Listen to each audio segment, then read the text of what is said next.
कार्बधात्विक यौगिक भाग 7 organometallic compounds series का यह हमारा 7वां वीडियो है। सीरीज के शुरू के 6 वीडियो में हमने कार्बधात्विक यौगिकों के इतिहास, बनाने की सामान्य विधि, उनके सामान्य रासायनिक गुणधर्म और उनकी सामान्य स्ट्रक्चर पर चर्चा की थी। इसके अतिरिक्त हमने लिथियम, एल्यूमिनियम, मरकरी, टिन आदि के कार्बधात्विक यौगिकों के बारे में विस्तृत रूप से भी चर्चा की थी। आज के इस भाग 7 में, पार्ट 7 में हम टाइटेनियम के कार्बधात्विक यौगिकों पर चर्चा करेंगे। टाइटेनियम के कार्बधात्विक यौगिक कैसे बनाए जाते हैं, उनकी संरचना किस प्रकार की होती है, उनके भौतिक रासायनिक गुणधर्म और उपयोगों के बारे में भी चर्चा करेंगे। तो आइए आरंभ करते हैं। टाइटेनियम के कार्बधात्विक यौगिक, ऑर्गेनोमेटेलिक कंपाउंड्स ऑफ टाइटेनियम। संक्रमण तत्व कार्बधात्विक यौगिकों को उनमें उपस्थित बंध के आधार पर दो भागों में क्लासिफाई किया जा सकता है। पहला सिग्मा बॉन्डेड ऑर्गेनोमेटेलिक कंपाउंड्स, दूसरा पाई बॉन्डेड ऑर्गेनोमेटेलिक कंपाउंड्स। ये जो सिग्मा बंधित कार्बधात्विक यौगिक हैं, इनको भी हम दो भागों में बांट सकते हैं, समलैप्टिक और विषमलैप्टिक। इसी प्रकार से पाई बंधित कार्बधात्विक यौगिकों को भी दो भागों में बांटा जा सकता है। पहले वे उन कार्बधात्विक यौगिकों में जिनमें पूर्ण रूप से असंतृप्त हाइड्रोकार्बन अणु से पाई बंध बनता है, और दूसरा प्रकार है जिसमें अन्य लिगेंड से पाई बंध बनता हो। तो अब इन सभी प्रकार पर बारी बारी से चर्चा करते हैं। सिग्मा बंधित कार्बधात्विक यौगिक। ये जो सिग्मा बंधित कार्बधात्विक यौगिक हैं, जैसा कि नाम से ही पता चलता है कि इनमें सिग्मा बॉन्ड होगा, और इसमें जो धातु परमाणु के साथ जो समूह जुड़ रहा है, उसके आधार पर इनको दो भागों में विभक्त कर सकते हैं, समलैप्टिक और विषमलैप्टिक। समलैप्टिक वे सिग्मा बंधित कार्बधात्विक यौगिक हैं जिनमें केंद्रीय धातु परमाणु सेंट्रल मेटल एटम के साथ जुड़ने वाले सभी ऑर्गेनिक ग्रुप एक समान होते हैं, और इन्हें MRN सामान्य सूत्र द्वारा प्रदर्शित कर सकते हैं। इसके दो उदाहरण यहां पर प्रदर्शित किए गए हैं। विषमलैप्टिक कार्बधात्विक यौगिक, इनमें धातु परमाणु से जो कार्बनिक समूह जुड़ते हैं वे एक समान नहीं होते हैं, बल्कि एक से अधिक प्रकार के होते हैं। इन यौगिकों का सामान्य सूत्र MrN-AXN होता है। उदाहरण के लिए TiClN CH3 4-N। अब बात करते हैं पाई बंधित कार्बधात्विक यौगिकों की। इनमें कार्बनिक समूह धातु के साथ पाई बॉन्ड द्वारा बंधित होता है। इन्हें भी हम दो भागों में बांट सकते हैं। पहला वे यौगिक जिसमें संक्रमण धातु पूर्ण रूप से अनसैचुरेटेड हाइड्रोकार्बन मॉलिक्यूल द्वारा पाई बंध से जुड़ा रहता है। उदाहरण यहां आपकी स्क्रीन पर प्रदर्शित किए गए हैं। दूसरा प्रकार उन यौगिकों का है जिनमें कार्बन मोनोऑक्साइड, कार्बीन, एसिटिलीन आदि लिगेंड संक्रमण धातु से पाई बंध द्वारा जुड़े होते हैं। सारे धातु कार्बोनिल यौगिक इसी श्रेणी के होते हैं। अब बात करते हैं टाइटेनियम के कार्बधात्विक यौगिक बनाने की विधियों की।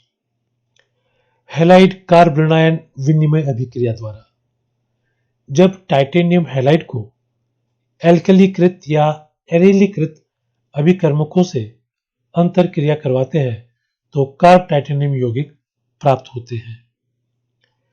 यह स्क्रीन पर जो अभिक्रियाएं प्रदर्शित की गई हैं, इनमें आप देखेंगे कि टाइटेनियम हैलाइड की जो अभिक्रिया है या तो एल्कलीकृत अभिकर्मक से हुई है या एरिलीकृत अभिकर्मक से हुई है। ये एल्कलीकृत या एरिलीकृत अभिकर्मक से जब टाइटेनियम हैलाइड की अंतर क्रिया होती है तो हमें टाइटेनियम के कार्ब धात्विक यौगिक प्राप्त होते हैं। ट्रांस धात्विकरण अभिक्रिया द्वारा यहां पर एल्कलीकरण या एरिलीकरण करने वाले अभिकर्मक थोड़े मृदु होते हैं और उत्पाद के रूप में जो कार्ब टाइटेनियम यौगिक प्राप्त होते हैं वे विषम लैप्टिक होते हैं।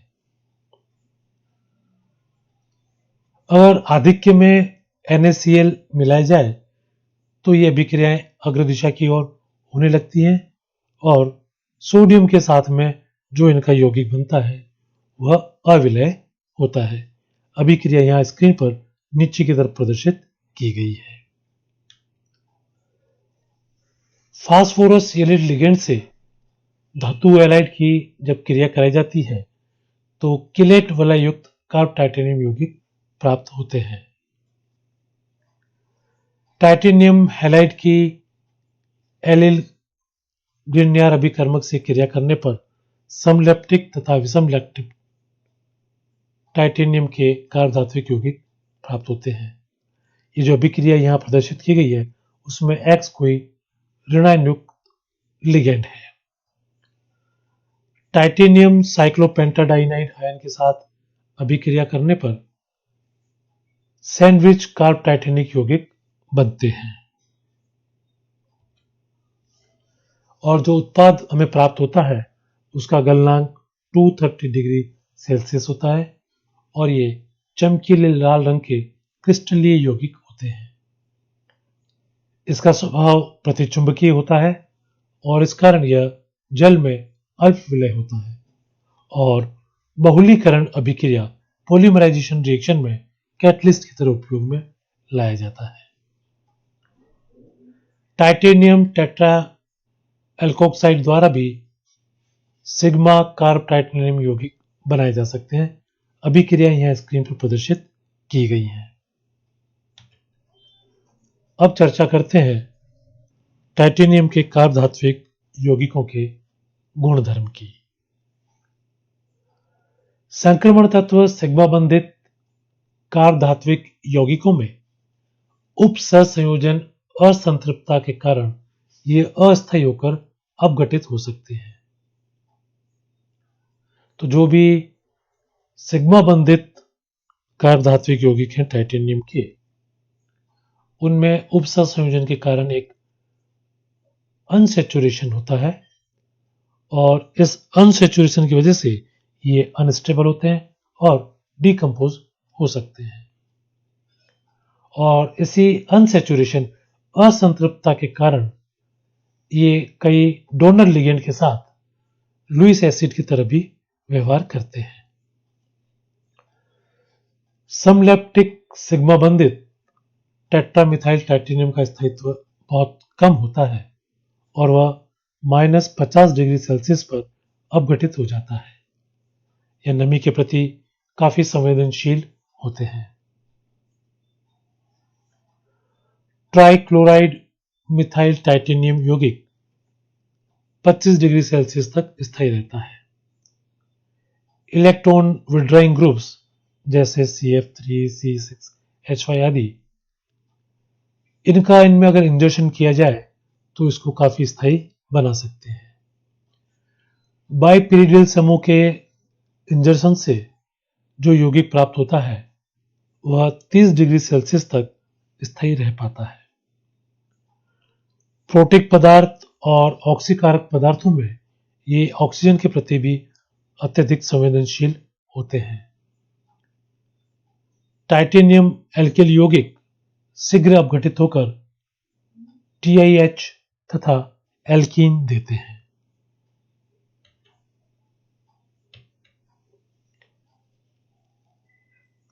TiH और एल्कीन किस प्रकार प्राप्त होता है, इसकी अभिक्रिया और इसकी क्रियाविधि यहाँ स्क्रीन पर प्रदर्शित की गई है।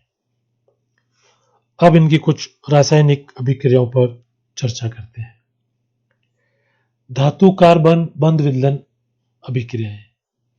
यह अभिक्रिया प्रोटोनिक अभिकर्मकों के द्वारा संपन्न होती है।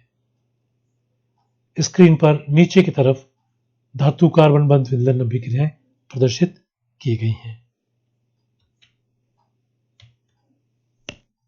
निवेशन अभिक्रिया। कार्ब टाइटेनियम यौगिक की क्रिया कार्बन डाइऑक्साइड कराने से यह उसमें निवेशित हो जाती है। तो कार्बन डाइऑक्साइड कार्ब टाइटेनियम यौगिक में किस प्रकार निवेशित हो रही है, ये यहां स्क्रीन में प्रदर्शित किया गया है। एल्कीन अथवा हाइड्रोजन से क्रिया। 0 डिग्री सेल्सियस पर कार्ब टाइटेनियम यौगिक की क्रिया एल्कीन अथवा हाइड्रोजन से करने पर एल्केन प्राप्त होते हैं। रासायनिक अभिक्रिया स्क्रीन पर प्रदर्शित की गई है। लेकिन यदि दाब एक वायुमंडलीय कर दिया जाए और तापक्रम 50 डिग्री सेल्सियस पर हो, तो फिर हाइड्रोजन के साथ इनकी अभिक्रिया अलग तरह से होती है। एल्कीन की उच्च ताप पर क्रिया कराने पर या आइसोमर्स या पॉलीमर्स प्राप्त होते हैं। हैलोजन अम्लों के साथ, आयोडीन के साथ और एथेनॉल के साथ टाइटेनियम के कार्ब धात्विक यौगिक की अभिक्रियाएं यहां प्रदर्शित की गई है। जब टाइटेनियम के कार्ब धात्विक यौगिक ऑक्सीजन से अभिक्रिया करते हैं तो ऑक्सीजन उनमें निवेशित हो जाती है। जिस तरह से कार्बन डाइऑक्साइड निवेशित हो रही थी, ऑक्सीजन भी इनमें निवेशित हो जाती है। योगोत्पाद अभिक्रिया। टाइटेनियम के कार्ब धात्विक यौगिक और एल्यूमिनियम के कार्ब धात्विक यौगिक की जब अभिक्रिया होती है तो यह एडिटिव प्रोडक्ट देते हैं, जिसे आपकी स्क्रीन पर बिल्कुल नीचे की तरफ प्रदर्शित किया गया है।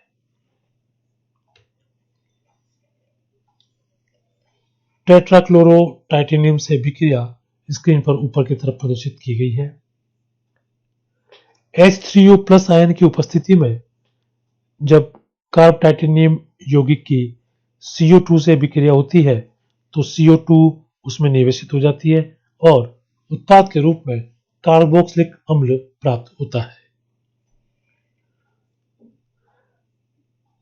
ग्रिग्नार्ड अभिकर्मक से टाइटेनियम के कार्ब धात्विक यौगिक की अभिक्रिया स्क्रीन पर बिल्कुल नीचे की तरफ प्रदर्शित की गई है। टाइटेनियम के कार्ब धात्विक यौगिकों की कुछ अन्य रासायनिक अभिक्रियाएं यह स्क्रीन पर प्रदर्शित की गई हैं कि किस प्रकार टाइटेनियम के कार्ब धात्विक यौगिक अलग अलग अभिकर्मकों के साथ में अलग अलग प्रकार की रासायनिक अभिक्रियाएं प्रदर्शित करते हैं। यहां आप स्क्रीन पर कुछ चित्र देख पा रहे हैं जो कि टाइटेनियम के विभिन्न कार्ब धात्विक यौगिकों की संरचना को प्रदर्शित करते हैं। अब बात करते हैं टाइटेनियम के कार्ब धात्विक यौगिकों के उपयोग की। कार्ब टाइटेनियम यौगिकों का उपयोग मध्यवर्ती कार्बन मुक्त मूलकों के रूप में निर्माण हेतु किया जाता है। अभिक्रिया यहां स्क्रीन पर प्रदर्शित की गई है कि किस प्रकार से मुक्त मूलक बनता है। टाइटेनियम का फेनिल और मेथिल ग्रुप के साथ जो कार्ब धात्विक यौगिक बनता है उसका उपयोग अमोनिया और सिलेनों के विहाइड्रो युग्मन डिहाइड्रो कपलिंग अभिक्रिया में उत्प्रेरक के रूप में किया जाता है। एल्कीन व एल्काइन के पॉलीमराइजेशन रिएक्शन में टाइटेनियम एल्कीन संकुलों को प्रयुक्त किया जाता है। एल्काइन का त्रिलकीकरण कर जो एल्किल बेंजीन का सिंथेसिस किया जाता है उसमें भी टाइटेनियम के कार्ब धात्विक यौगिकों का उपयोग किया जाता है। अभिक्रिया यहां स्क्रीन पर प्रदर्शित की गई है। इस प्रकार इस वीडियो में हमने जाना कि टाइटेनियम के कार्ब धात्विक यौगिक कैसे बनाए जाते हैं, उनकी संरचना कैसी होती है, उनके भौतिक और रासायनिक गुणधर्म तथा उपयोग क्या क्या है, इन सब के बारे में हमने जाना। धन्यवाद।